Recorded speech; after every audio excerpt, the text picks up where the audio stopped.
HOA threatened to foreclose on my home, then learned I own their mortgage company. That was my reality 1 year ago when Diane Reynolds, our power-hungry HOA president, showed up at my door with foreclosure papers over some ridiculous landscaping violations. What she never expected was that I, Michael Bennett, secretly owned Stevens Financial, the mortgage company holding everyone's loans, including hers. I'll never forget the look on her face when I revealed at the community meeting that I controlled not just her mortgage, but 87% of the mortgages in Willow Creek Estates. That day, we overthrew her tyrannical board and built a true community. Or so I thought. I was wrong. "You have a visitor, Mr. Bennett," my assistant Jennifer announced, interrupting our quarterly review meeting. "She's rather insistent." I recognized that tone. Jennifer only used it when someone was being particularly difficult. "Who is it?" "Diane Reynolds." My blood ran cold. Diane had disappeared after selling her house, vanishing from our community without a word. What could she possibly... "What now?" "Send her in," I said, straightening my tie. The door swung open, and there she stood, designer outfit perfectly pressed, blonde highlights freshly done. But something had changed. The smug confidence had been replaced by something darker, more determined. "Hello, Michael," she said, taking a seat without waiting for an invitation. "Enjoying your little kingdom?" "What do you want, Diane?" She slid a business card across my desk. "Crystal Lakes Holdings. Ever heard of it?" I hadn't. The card showed a sleek corporate logo with Diane Reynolds listed as CEO. "I've been busy this past year," she continued, her smile never reaching her eyes, "learning how the game is really played. You taught me a valuable lesson about leverage, so I decided to acquire some of my own." My stomach tightened as she placed a folder on my desk. Inside were documents showing Crystal Lakes Holdings had been quietly purchasing commercial properties surrounding Willow Creek Estates, the shopping center where Mrs. Patel opened her restaurant, the office park where half our residents worked, and most alarmingly, the vacant land bordering our community's cherished park. "Zoning changes are fascinating things," Diane purred. "Did you know that land could be rezoned for industrial use? Imagine heavy machinery operating 24/7 next to your precious community garden." I maintained my poker face, but inside I was reeling. This wasn't just about me anymore. Diane was threatening the livelihoods and quality of life for everyone in Willow Creek. "What exactly do you want?" Her eyes hardened. "I want Willow Creek Estates. All of it. Stevens Financial will sell me every mortgage at a 30% discount, and you'll step down from the board. Otherwise, I'll make sure everyone in your little paradise loses everything they've built." As she walked out, she turned back with one parting shot. "You have 1 week, Michael. Then I start bulldozing." I sat there, staring at the documents, the irony not lost on me. 1 year ago, I had used my position to save our community. Now Diane was using her new power to destroy it. I had beaten her once by playing the long game, but this time she was holding all the cards, or so she thought. I picked up my phone. "Jennifer, cancel my meetings for the week and get me everything you can find on Crystal Lakes Holdings." The game was on again, but this time the stakes were much higher. On the first thing I did was call an emergency meeting with our HOA board.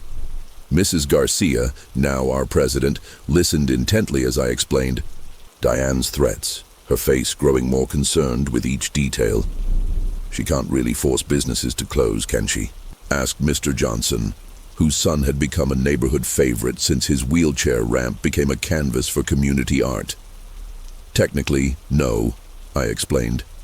"But as their new landlord, she can triple the rent, change terms, or simply not renew leases. Half the businesses around us could be gone within a year." Mrs. Thompson, our elderly gardening expert, spoke up. "And the rezoning threat? Can she really turn our park border into an industrial zone?" I pulled up the county zoning maps on my tablet. The land is currently designated as mixed use, which means with the right connections and enough money pushed into the right hands, both of which Diane seems to have. Yes, she could. The room fell silent as the gravity of our situation sank in. Diane had spent a year meticulously planning her revenge, attacking not just me but our entire community. "What about your company?" Mrs. Patel asked. "You own our mortgages. Surely that gives us some protection." I shook my head. "Stevens Financial is a business. If Diane damages property values enough, my board of directors will force me to sell the mortgages before they become toxic assets. She's playing a sophisticated game." "So what do we do?" Mrs. Garcia asked, her nurse's pragmatism cutting through the panic. "We fight back," I said, more confidently than I felt. "On multiple fronts." The next morning, I met with the small business owners in the shopping center. Mrs. Patel's Indian restaurant had become a local favorite, and Max's hardware store had been a community fixture for 30 years. Both were terrified. "She's already sent us new lease terms," Max said, sliding a document across the table. "Triple the rent, effective in 60 days. I reviewed the paperwork, looking for loopholes. "These contracts are aggressive but technically legal. She's been well advised. My family invested everything in this restaurant," Mrs. Patel said, her voice breaking. "If we close, we lose everything." I reached across the table, taking her hand. "That's not going to happen. I promise." Back at my office, Jennifer had compiled a comprehensive report on Crystal Lakes Holdings. "It's a shell company," she explained, spreading documents across my desk. "Diane isn't the real power behind it. She's the face, but the money comes from somewhere else." I scanned the ownership structures, following the maze of LLCs and offshore entities. "Can we trace it back to the source?" Jennifer shook her head. "Not easily. Whoever structured this knows how to hide. But I did find something interesting." She pointed to a name buried deep in the filings. "Thomas Harrington. He's on the board of Crystal Lakes and also serves as the chairman of the county zoning commission." I finished, the pieces falling into place. "That explains how Diane plans to push through the rezoning so quickly." "There's more," Jennifer continued. "Harrington's wife sits on the board of First National Bank." My eyes widened. The bank that originally held most of Willow Creek's mortgages before we acquired them. Exactly. I think this is personal for more people than just Diane. I spent the next 3 days investigating this connection, eventually discovering that First National had lost millions when Stevens Financial purchased the Willow Creek mortgage portfolio. They had been planning to foreclose on several properties during the housing downturn, including Mrs. Garcia's and the Thompsons, but my acquisition had prevented it. Meanwhile, Diane wasn't waiting. Construction equipment appeared at the edge of our community park, bright orange excavators and bulldozers parked menacingly behind temporary fencing. Signs announced the upcoming development of Crystal Lakes Industrial Park, breaking ground soon. Children cried as they saw their favorite play areas marked for destruction. Elderly residents who walked in the park daily stood at the fence, some in tears. Mrs. Thompson placed her hand on the chain links, her gardening gloves still on. 50 years I've lived here," she said quietly. "Never thought I'd see this day." The community was fracturing under the pressure. At an emergency town hall, voices were raised. Accusations flew. "You brought this on us," shouted one resident, pointing at me. "You humiliated Diane, and now she's making us all pay." Others defended me, but the damage to community morale was severe. That night, I sat on my porch, watching my daughter pick at her dinner, unusually quiet. "Dad," she finally said, "are we going to lose our house again?" I put my arm around her shoulders. "No, sweetheart, I won't let that happen. But Mrs. Patel said she might have to move away. And Max is talking about closing the hardware store. I had no easy answers. For all my financial expertise, Diane had outmaneuvered me. Stephen's Financial couldn't simply buy the commercial properties. The asking price was astronomically inflated, clearly designed to be rejected. And my investigation into Harrington had hit roadblocks at every turn, protected by layers of bureaucracy and politics. With 3 days left before Diane's deadline, Jennifer burst into my office, excitement in her eyes. I found something. One of Harrington's former assistants at the zoning commission was willing to talk. He said all the Crystal Lakes rezoning applications have been fast-tracked and pre-approved without proper environmental impact studies. It was a violation of county regulations, but not enough to stop Diane. We needed more. That afternoon, while reviewing property records for what felt like the 100th time, I noticed something odd in the land surveys for the park border. The property line didn't match the fencing. Digging deeper into historical records, I discovered a surveying error from 20 years ago. The land Diane thought she had purchased actually extended 10 feet less than documented. It wasn't much, but it was a start. A small legal challenge we could file to delay the development while we looked for more ammunition. But Diane was one step ahead. The next morning, bulldozers roared to life at 6 a.m., beginning preliminary clearing. Work at the park border despite the fact that permits weren't finalized. When Mrs. Garcia and other residents formed a human chain to block the equipment, Diane appeared with private security guards and police officers. "These people are trespassing on private property," she announced, her voice carrying across the crowd. "Remove them." I pushed through the gathered residents, legal papers in hand. "This work is premature," I shouted. "The permits aren't finalized, and there's a property line dispute." The police officers hesitated, looking at the documents, but Diane's security team began physically moving residents aside. In the chaos, Mrs. Thompson fell, her fragile frame crumpling to the ground. As paramedics loaded her into an ambulance, the community watched in horror. The bulldozers had stopped temporarily, but the damage was done, both to our park and to our spirit. That night, I sat in the hospital waiting room with Mr. Thompson, waiting for news about his wife's condition. "She'll be okay," the doctor finally told us. "Bruised hip, minor concussion, but nothing broken. She was lucky." It didn't feel like luck. It felt like we were losing our community, our homes, our sense of security. Diane was winning through sheer ruthlessness. As I drove home, my phone rang, an unfamiliar number. "Mr. Bennett? This is Sarah Jenkins. I used to work for Thomas Harrington at First National." My grip tightened on the steering wheel. "How can I help you, Ms. Jenkins?" "It's about how I can help you," she said, her voice low.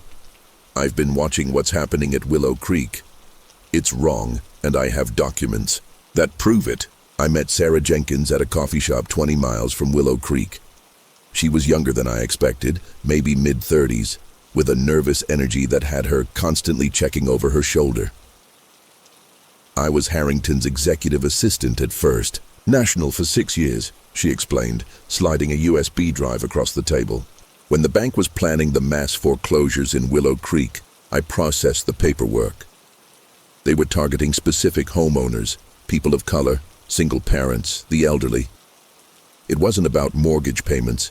It was about clearing out undesirable elements so they could redevelop the entire community as luxury condos." My stomach turned. That's illegal. Completely. But they were careful to make it look legitimate. When your company purchased the mortgage portfolio, they lost millions in potential development profits. Harrington was furious.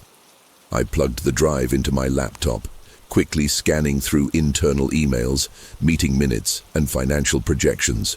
There it was in black and white, a systematic plan to remove certain residents through selective foreclosure, with Diane Reynolds listed as their community liaison.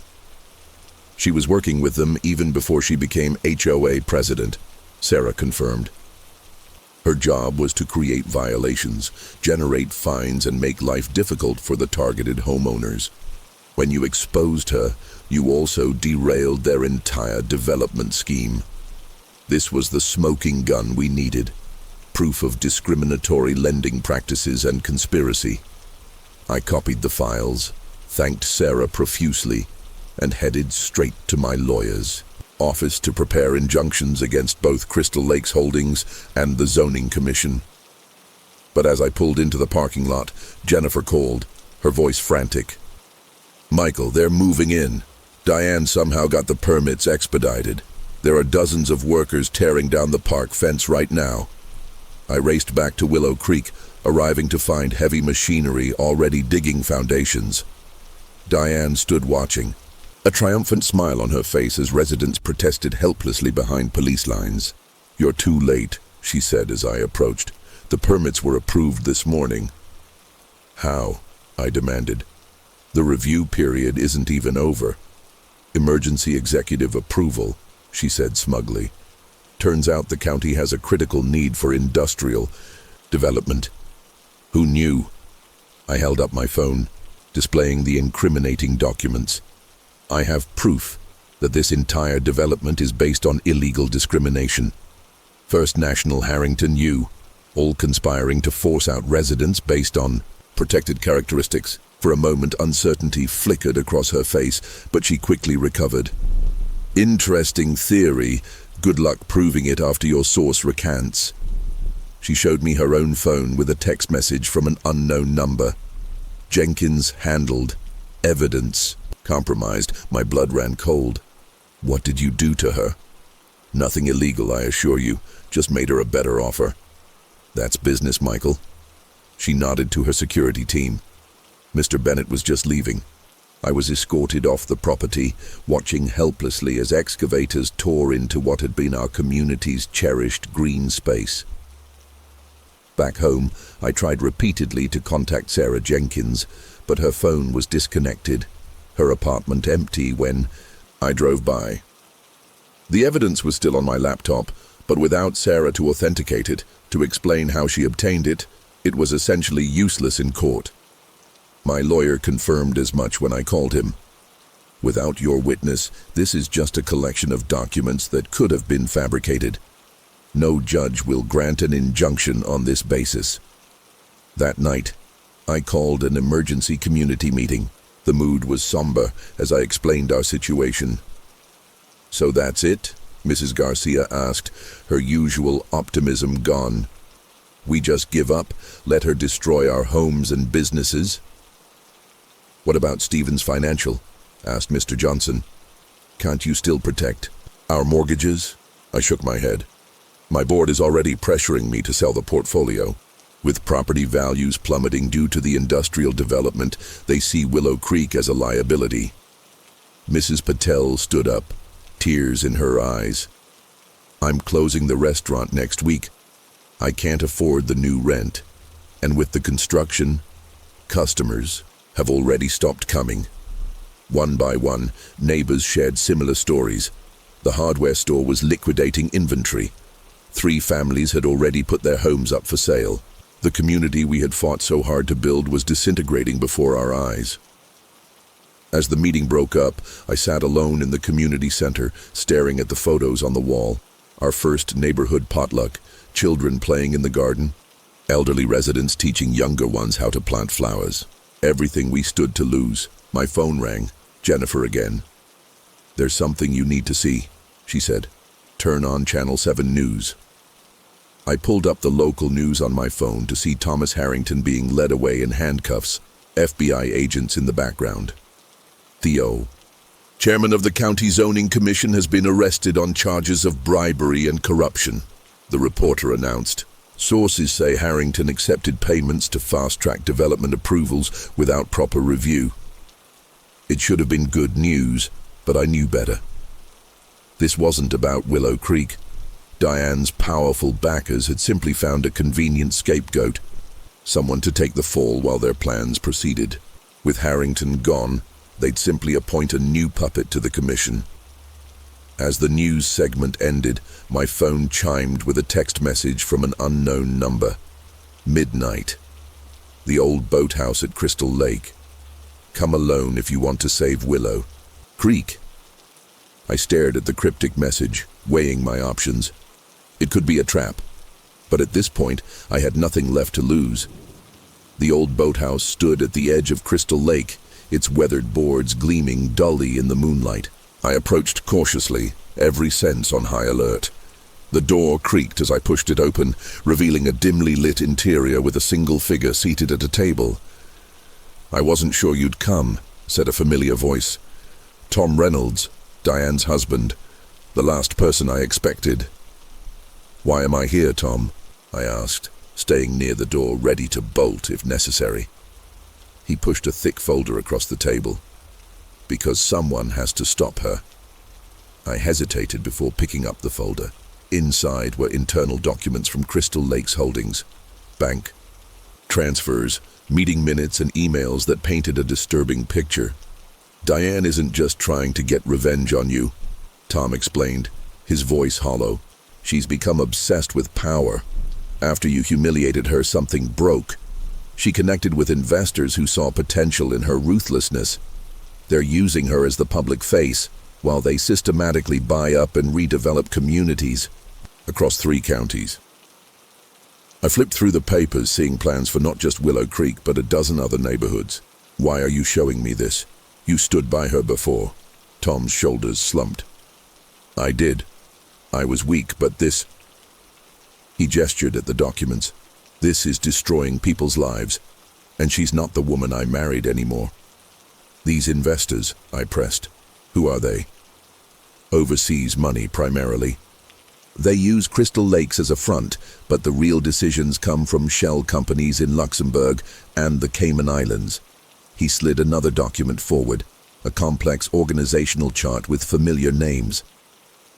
"The same people who backed First National's original foreclosure scheme." I studied the chart, understanding dawning.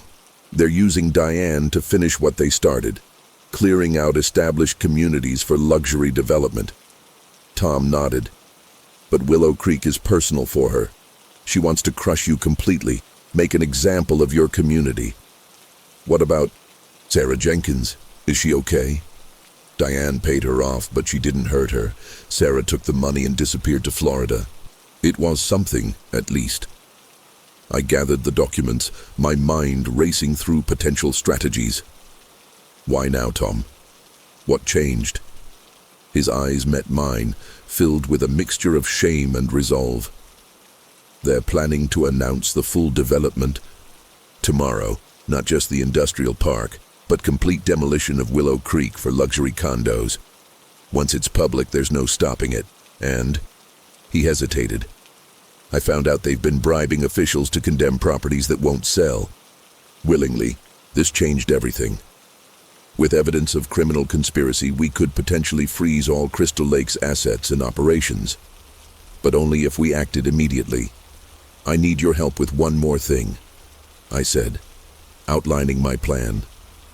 2 hours later, I stood in my office with Jennifer, surrounded by Tom's documents spread across my desk. We'd been frantically organizing evidence, preparing legal filings, and making calls to contacts in regulatory agencies.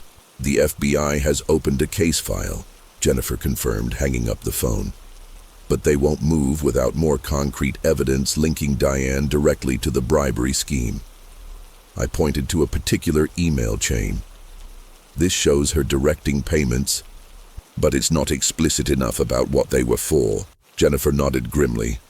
"We need her to incriminate herself, which means I need to confront her," I concluded. "Get her to admit what she's doing while recording the conversation." It was risky, potentially illegal in our state without two-party consent for recordings, but we were running out of options. Dawn was approaching, and with it, Diane's announcement that would set unstoppable forces in motion. "There's another option," Jennifer said hesitantly. "Stevens Financial could offer to buy Crystal Lake's holdings." I stared at her. "We can't afford that." "Not at market value, no. But if we leverage everything we have, take on massive debt, We'd be risking the entire company, I finished, understanding her suggestion. If it failed, thousands of homeowners across the country would be affected. Yes, Jennifer admitted, but it might be the only way to stop them immediately. I paced the office, weighing our options. Neither was good. Both carried enormous risk. My phone buzzed with a text from Mrs. Garcia. Mrs. Thompson took a turn for the worse. Hospital, come quickly. At the hospital, I found most of our community gathered in the waiting room. Mrs. Thompson's fall had led to complications. A blood clot had moved to her lung. She was in critical condition. Mr. Thompson sat alone, looking suddenly decades older. I sat beside him at a loss for words. 63 years we've been married, he said quietly. Bought our house when Willow Creek was just starting. Raised our children there. Planned to die there, both of us. He looked up at me with tears in his eyes. She heard about the development plans. The doctor says the stress didn't help. Something broke inside me. This wasn't just about homes and businesses anymore. It was about lives. Real people being crushed by corporate greed and one woman's vindictiveness. I made my decision. Jennifer, I said, pulling her aside. Prepare the buyout. Offer every asset Stevens Financial has. Call our major shareholders. I need their support. And if they refuse, then I'll use my personal holdings, my house, my savings, everything. Her eyes widened. Michael, that's what needs to be done, I finished firmly. While Jennifer assembled the financial package, I drove to the Crystal Lakes Holdings office. It was early, barely 7 a.m., but I knew Diane would be there, preparing for her triumphant announcement. Security tried to stop me, but I pushed past them into her office. She looked up, momentarily startled before her face settled into its usual smug expression. Michael, come to beg. I placed a document on her desk. I've come to make an offer. Stevens Financial will purchase Crystal Lakes Holdings, all assets, all properties. She laughed, the sound harsh and brittle. Why would I sell to you? I'm winning. Because the FBI is investigating Thomas Harrington, and that investigation will eventually lead here. Because Tom gave me documentation of your bribery scheme. Because Sarah Jenkins may have taken your money, but she kept copies of everything. I was bluffing about Sarah, but Diane didn't know that. Uncertainty flickered across her face. Your word against mine, she said, but I could hear the doubt creeping in. Check your email, I replied calmly. She glanced at her computer, opening the message Jennifer had just sent. Our formal acquisition offer, along with copies of the incriminating documents Tom had provided. This is nothing, Diane insisted, but her voice wavered. Tom is trying to save himself. Tom came to me because even he can see what you've become, I said quietly. This isn't about business anymore, Diane. It's about destruction. You're hurting real people. Elderly couples who've lived their entire lives in these homes. Single, mothers struggling to make ends meet, children who just want a safe place to play. Business is always destructive, she snapped. That's how progress happens. Old things get torn down, new things get built. You think your precious community is special? It's just real estate. If it's just business, then take our offer, I challenged. It's more than generous. She studied the figures, her eyes narrowing. This would give you controlling interest in Crystal Lakes. Yes. Why would you risk your company for Willow Creek? It doesn't make financial sense. Because some things matter more than money, I said simply. Something shifted in her expression, not softening exactly, but a kind of puzzlement, as if I were speaking a language she couldn't quite understand. Her phone rang. She answered, listened briefly, then set it down with a frown. The zoning commission is delaying our permits pending the investigation into Harrington. It was working. The pressure was building from multiple directions. Clocks ticking. Diane, I said, tapping the offer document. Once your investors realize you can't deliver on your promises, how long before they find someone else to be their public face? She stared at me for a long moment, calculation in her eyes. Then she reached for a pen. I want 3 additions to the terms. My investors get their initial capital back. I retain a 5% non-voting interest, and my name stays off any criminal investigations. I considered her counteroffer. Getting back the community properties was our priority. Her investors deserving their capital back was reasonable. The 5% stake was minimal. As for keeping her, name off investigations, that wasn't entirely up to me, but I could decline to press charges personally. I'll agree to the first 2 conditions, I said firmly. The third isn't entirely in my power, but I won't personally pursue charges against you. She studied me, likely looking for deception. Finally, with a sharp nod, she signed the document. I signed as well, and immediately sent a copy to our attorneys to execute. "You'll regret this," she said, but there was less conviction in her voice. "This company was worth 10 times what you're paying in potential development." "Perhaps," I acknowledged, "but you'll have your money, and we'll have our community." As I turned to leave, she called after me, "It won't last, you know. Communities like Willow Creek are dying everywhere. You've just postponed the inevitable." I paused at the door. "Maybe, but some things are worth fighting for, even if you can only save them for a little while." Back at the hospital, I found our neighbors still gathered in the waiting room. Mrs. Thompson had stabilized, though she remained in serious condition. I gathered everyone together and explained what had happened. Stevens Financial now controls the commercial properties around Willow Creek, including the land that was being developed for the industrial park, I told them. The construction has been halted. Mrs. Patel, Max, your leases will be honored at the original rates. Relief swept through the room, but I had to temper it with honesty. This came at a significant cost, I continued. Stevens Financial is now highly leveraged. We'll need to restructure, sell off other assets. I've put my own personal holdings into the company to make this work. You risked everything, Mrs. Garcia said, amazement in her voice. For us. I shook my head. For all of us. Because Willow Creek isn't just houses and streets, it's people. It's lives intertwined. Mr. Thompson stood up, his weathered hand extended. "Thank you," he said simply, his voice breaking. One by one, our neighbors came forward. The Johnsons with their son in his decorated wheelchair, Mrs. Patel with tears in her eyes, Max from the hardware store with his rough handshake. Even residents, who had blamed me days earlier, offered their gratitude. As we stood there, a doctor emerged from the ICU. "Mr. Thompson, your wife is awake. She's asking for you, for all of you." We filed into the recovery room, where Mrs. Thompson lay pale but alert. Mr. Thompson took her hand, explaining what had happened. She smiled weakly. "I knew our garden wasn't going anywhere," she whispered. "Some roots go too deep to pull up, in." That moment, surrounded by neighbors who had become family, I knew that whatever financial challenges lay ahead, this community, these relationships, was worth every penny.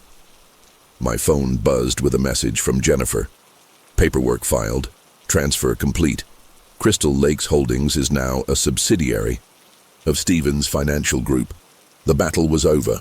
Willow Creek was saved. But as I looked around the room, I realized this wasn't just a victory over Diane or corporate developers. It was a testament to what communities can achieve when they stand together against forces trying to tear them apart. Outside the hospital window, I could see the park where construction had been halted. Tomorrow, we would begin restoring what had been damaged. But the community itself, that had emerged stronger than ever. 3 months later, I stood at the edge of the newly expanded Willow Creek Community Park, watching children play on equipment that had been donated by local businesses.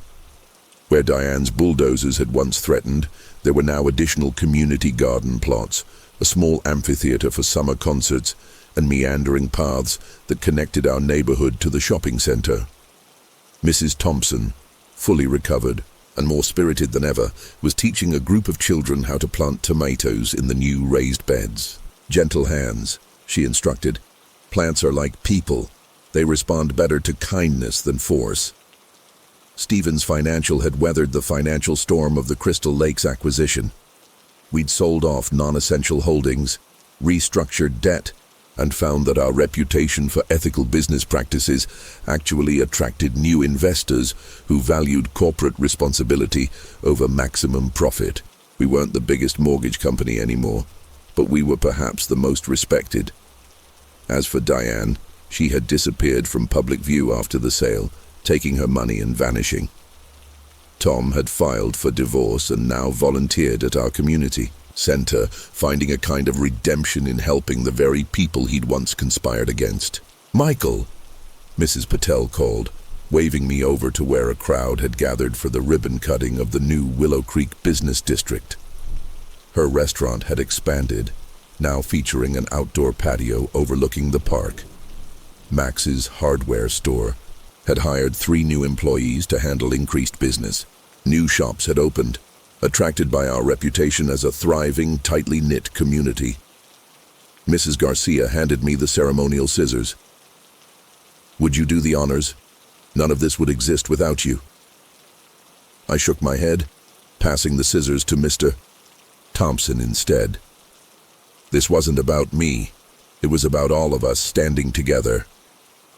As Mr. Thompson cut the ribbon to cheers and applause, Jennifer approached with a tablet. "You should see this," she said quietly. It was a news article about a small community in the next county facing a similar threat from developers. Residents were being pressured to sell through selective code enforcement and artificially devalued properties, the same playbook Diane had used. "They've reached out to us for help," Jennifer explained. "They heard about what happened here." I looked around at Willow Creek, at the children playing, the business owners chatting, the elderly residents sharing their wisdom with younger families. 1 year ago, I had used my financial knowledge to save my own home. Then I'd risked everything to save our community. Now others were asking for our help. "Tell them we'll meet with them tomorrow," I decided, "and contact our attorneys. I think Stevens Financial might be expanding into community preservation consulting." Jennifer smiled. "Fighting fire with firepower?" "Fighting greed with community," I corrected. "It turns out that's the strongest force of all." As the celebration continued around us, my daughter tugged at my hand. "Dad, Mrs. Thompson says I can have my own garden plot this year." I knelt down to her level. "That sounds wonderful. What will you grow?" She thought for a moment, then answered with the wisdom only children possess. "Roots. Mrs. Thompson says everything needs strong roots." Looking at my community, our community, I couldn't have agreed more.